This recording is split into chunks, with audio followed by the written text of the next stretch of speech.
But let's play a Von Popiel Gambit.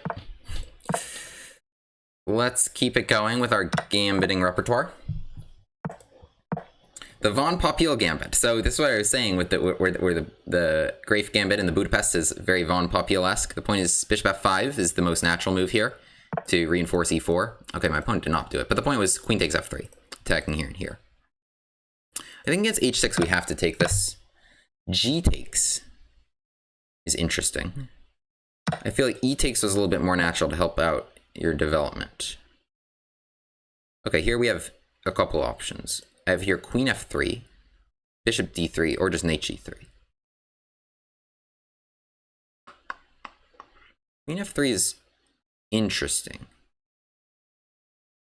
So e6, like I could play g4 in that position.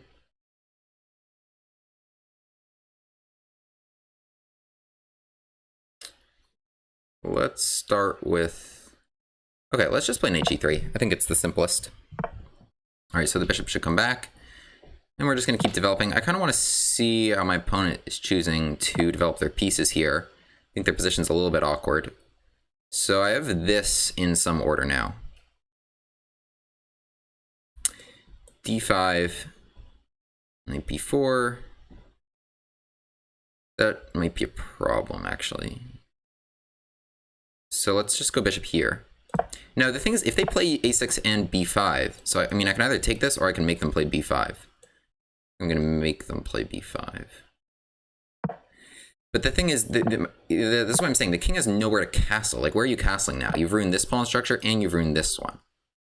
So that's kind of my idea. I have d5 here as a strike again. The thing is, I wish I were castled, and then I could just play d5. I think I can just do it now. Position's pretty interesting. So I think my position was better if I just castled and just played rook e1 and just kind of hung out. But I'm trying to strike here. We'll see how this turns out. But in general, like, one of the best things you can do in the opening in chess is to get castled quickly, get your king safe, and then if your opponent's not, blow up in the center. Play rook e1, use these files, just make sure to make some pawn trades in the middle of the board. So I mean, I just wish I'd castled first, but I just didn't feel like I had a super long window for getting in this strike.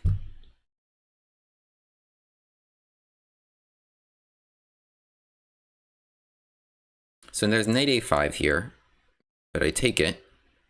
And the thing is, my bishop can take this as well. Because if you take on b3, I can throw in that with check. So otherwise, it's very uncomfortable. I think like playing b5 and making all these kind of problems over here was a problem, because here, bishop takes d5 created a strong pin on that knight, which was hanging. So yeah, here I'm just going to take this. Good queen e7. Queen d7 check, funny move. Queen e2, I think, is just winning a pawn. The question is that what I want?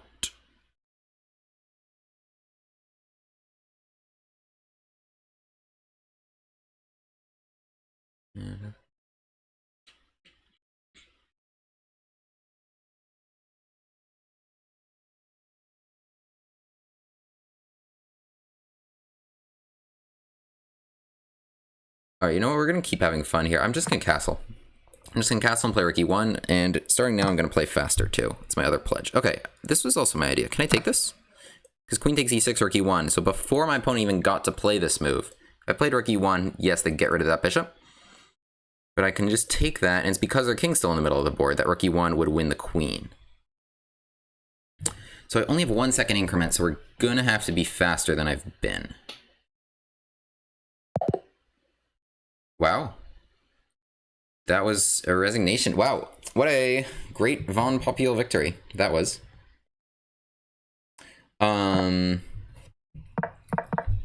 So yeah, the main line in the Von Popiel is bishop f5, and it's the most common move. It makes a lot of sense to reinforce e4. Yee, thank you so much. We got him. We did it. Queen takes f3. This is the point, and we're attacking f5 and b7, and it launches some very fun lines. In fact, do I still have these commands in the chat? I do. Check it out, homies. All right, but h6 was played. I think h6 is one of the better moves, actually, because it just kind of dodges these tricks. And I think here black can play e takes f6, and then just kind of castle their king. They have an awkward pawn structure, but they also have a bishop pair, so I think the position's about equal. But h6 is not a common idea because like it's just encouraging white to get their pawn back. And I just don't think the way my opponent played this was smart. Because here, like, you got to think king safety first. You got to always think king safety first. So it's like, okay, I played g takes f6. This is the only spot my king can be safe. Let me just consolidate the middle of the board and then get out. But my opponent played knight c6 here, which immediately allows bishop b5 with a threat. I think you should play e6 first. And now when they chase my bishop here, the problem is this knight's hanging. Because there's problems along here, and there's nowhere for the king to be safe because b5 was played. So you can't castle here, you can't castle here. What are you going to do? My next plans is going to be castles, rook e1, and then hopefully d5 to just kind of blow open where your king is. You can also play knight h4, target this bishop, queen out, knight can come into there. So e6, and now d5 right away. I mean, we can see what the engine thinks. Okay, I mean, the engine thinks I just should have castled. But so, I mean, that makes a lot of sense. d5, okay, knight a5 was correct, takes. Okay, my opponent had an opportunity to trade queens, which I guess is a rather principled thing to do if you are, if you're getting attacked, right? I mean, it's very hard to attack a king without queens on the board. So knight takes b3. So here, yeah, this was just the pawn sacrifice I was talking about. Oh, it's not a pawn sacrifice because this is hanging. C takes b3. Yeah, okay. I mean, this is a smart way to play chess. You know, just go for activity. So black's down a pawn for the moment, but now all their pieces are good and the rooks are coming into the game, and I need to move my king. But instead, my opponent played queen here, trying to like recapture the pawn with this pin. But yeah, this is a disaster for them. Castles was correct because the bishop takes e6. I mean, the position sucks. I mean, I'm surprised about a resignation, but the position really does suck. I mean, none of these pieces are defended. None of this is developed. Rook e1 is coming, and it's just going to kill them right over here. So that was a fun Von Popiel victory against a national master in Titled Tuesday. We've got 1.5 out of 3 after half out of 2 against GMs. At that heartbreak before, an absolute heartbreak, where we were completely winning. We were completely winning when I ran out of time. Oh my goodness. How often am I planning to stream in the future? I am planning to stream pretty often in the future because I want to make Twitch affiliate and I feel like I can. And yeah, I really appreciate the support. Oh, speaking of me appreciating the support, have we done it? Oh my god, guys. Guys, you have to help me out here. What do we got here? Taking suggestions from the viewers. Ah, the Ponziani. A favorite of Eric Rosen, yeah? It's tricky. Black does need to know what they're doing. I think this is actually one of the better ways. Ooh. I'm not sure if Mr. Rosen covers this one. Bishop to c5. So yeah, like knight to e7 is the main line. Bishop to c5, the Vukovic Gambit. Okay, wait, I'll have to check that one out. Thank you. So, okay, we started. Let's play another Von Popiel. Let's play another Von Popiel Gambit against this FIDE Master. Here we can kind of force a transposition into the Von Popiel. Here we go, one of our favorites. So bishop f5 is indeed the most common and natural move. And now queen takes f3, and now black's in a bit of a pickle because they have a couple things unprotected. Bishop all the way back to c8. This is all still on the most common move train. This is a extremely dangerous position for black because they have absolutely no development.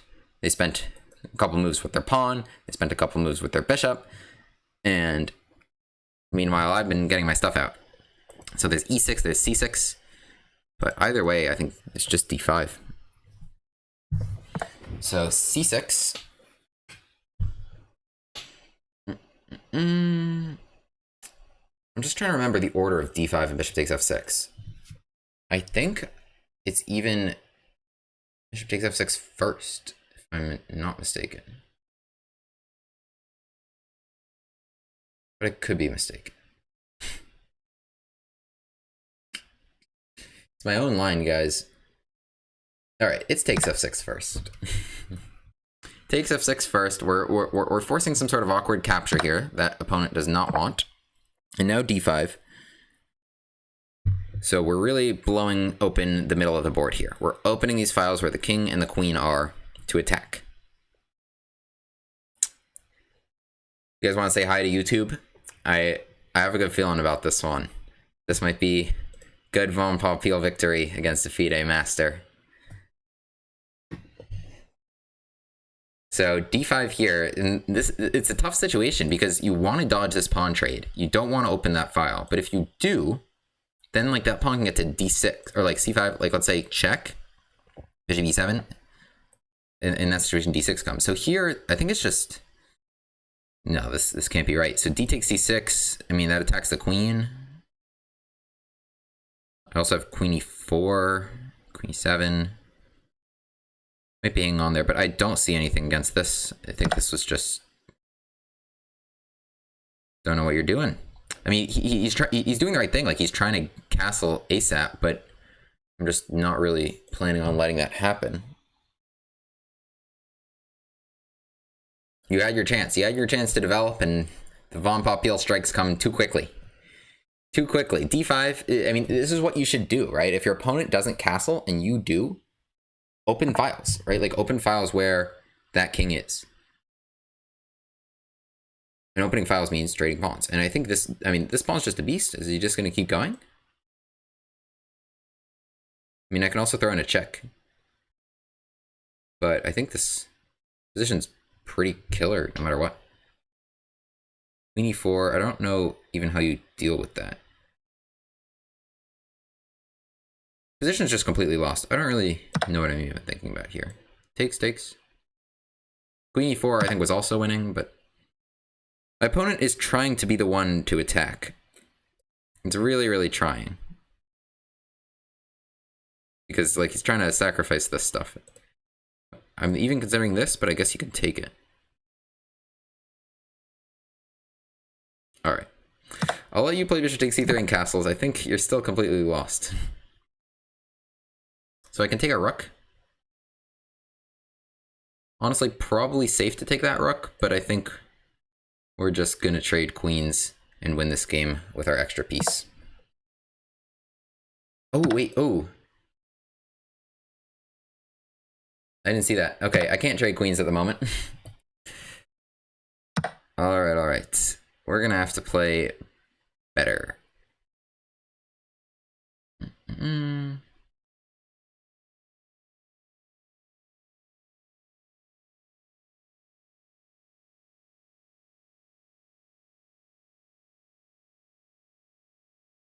Alright, let's bring the queen back so that we're not losing this pawn. I think now we can consolidate by bringing the bishop around here.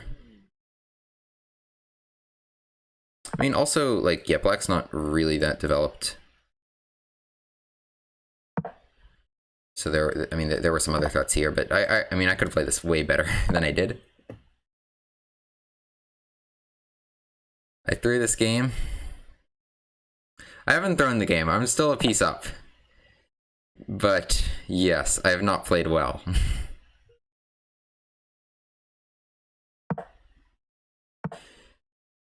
Oh well. Okay, a4 is coming. Let's stop it.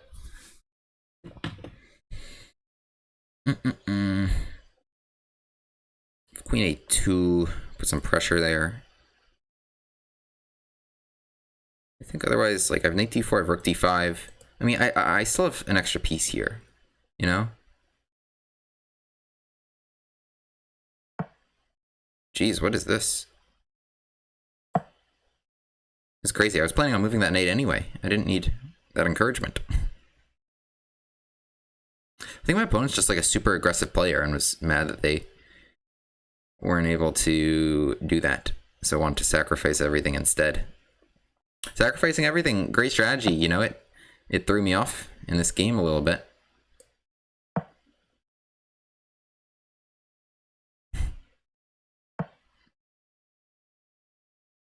I'm willing to trade queens here. My opponent is not. Ooh, check. Okay, now save the rook.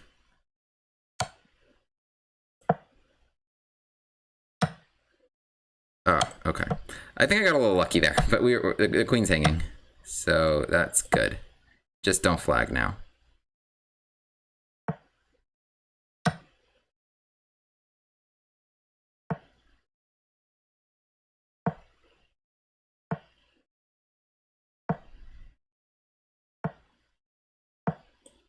Here. Get the king. Guess he missed that. Oof. This game should have been a much easier win. But a win's a win, and it did come from Von Popiel. Oh man. Oh man. Okay, we got him. We got him. Just ignore the middle part of that game. We played a great opening, and we won. And that's the important part. All right, but this is just textbook Von Popiel tricks, and we got to feed a master with it on stream.